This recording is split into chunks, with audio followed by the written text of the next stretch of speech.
वस्तु 10 है।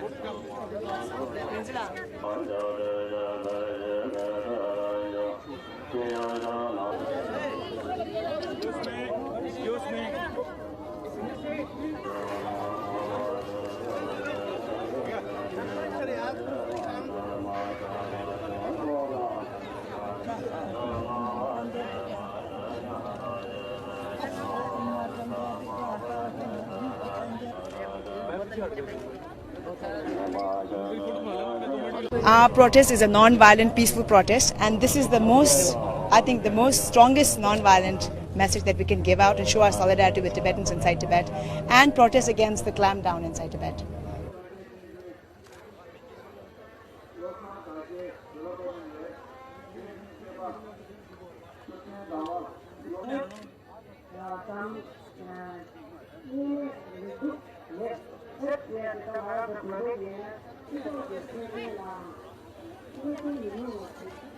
Sila Joma, Chukte, Dawat Sering, Chukte Chutu.